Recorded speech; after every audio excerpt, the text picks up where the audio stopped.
Standing here with Jim Babka from downsizedc.org. That's right. Is that right? I guess I have a question for you that you probably don't get asked on the national scene very often, but you say you've heard it before. Oh, yeah. And that is, you're doing great stuff down in DC. You've got a lot of great ideas. But when are you going to get to New Hampshire where your efforts really count?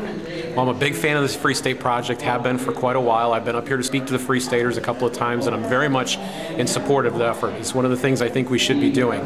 But I can't recall which founding father it was that said this, but he said, where liberty is, there I am. And Thomas Paine responded, where liberty is, there I am not. Because there's work to be done, and I'm not satisfied quite with having all just that one state. I think we've got our true problem is the federal government.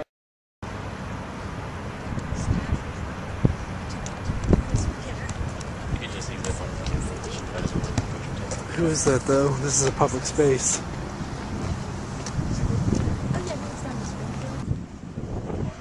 Hey. What's the deal here?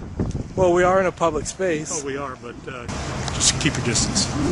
The federal state is really encroaching on all of us, and we're here at a Nullify Now conference to talk about ways to get states to stand up, but not just New Hampshire. We need lots of states to stand up on lots of things. We've been effective, for example, with Real ID doing that.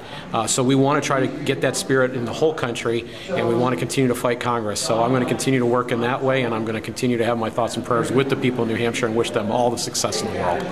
With regard to the whole concept of nullification, I think we saw in 2005 and 6 and 7 here how the type of pressure that the feds will maybe put on us when we start resisting some of their laws. What type of pressure do you anticipate will be happening in the future to the states that are nullifying?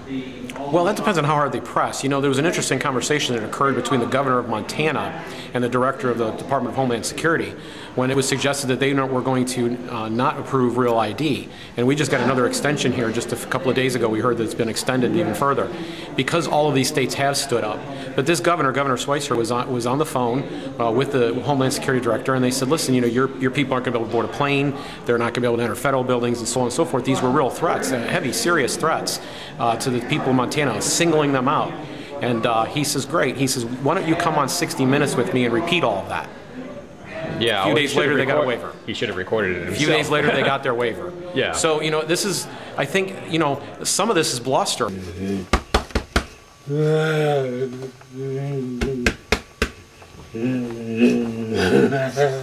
There is a limit to what they can do, and I think, you know, you're holding in your hand probably one of the most powerful tools that we need to be utilizing all over the place. If they want to put pressure on us, we should be recording, we should be video recording, we should be taping these things, even if we have to engage in civil disobedience in order to do it. This is your right, and it's free. It's supposed to be a free country, and we need to, I think the number one thing we need to do is act as if we're free. I think that's where it begins.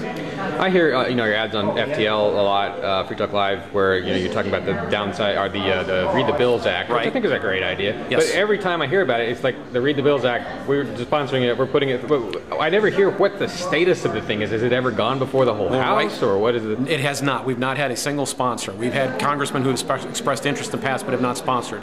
But we're in a new era right now. We have one United States senator who has pledged to introduce it, and we have now 5 members of the United States House of Representatives who expressed interest. We hope to be meeting with them in May or June to be able to begin to put all the details together and finally get the Read the Bills Act, the One Subject at a Time Act, and the Right to Laws Act all introduced in the Congress.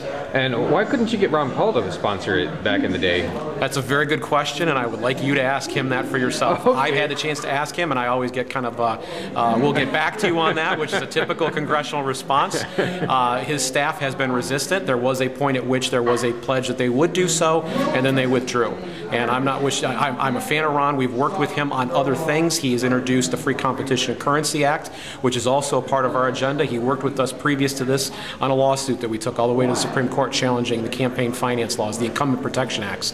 So I'm a fan of his work, and I'm a fan of his efforts, but they have been resistant on this, and the only way that we're going to change that is for you people, anybody watching this right now, to ask him to put pressure on him, tell him it's frankly unacceptable that he hasn't joined with us yet. Well, now, has the senator committed, and which senator is it? It's Rand Paul. Good.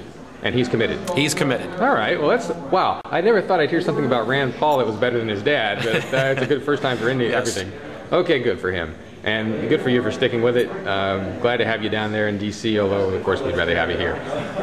Thank you very much. Thanks, Jim. Get ready. It's the biggest liberty-oriented event of 2011, and it's happening this June 20th through the 26th. Will you be there? The Free State Project's Porcupine Freedom Festival is a week-long camping event held at Rogers Campground in the beautiful White Mountains of New Hampshire. From live performers to family fun to agorism in action, PorcFest has something for everyone who loves freedom. What are you waiting for? Be a part of the premier freedom event of 2011. Visit porcfest.com today. That's PORCFEST.com.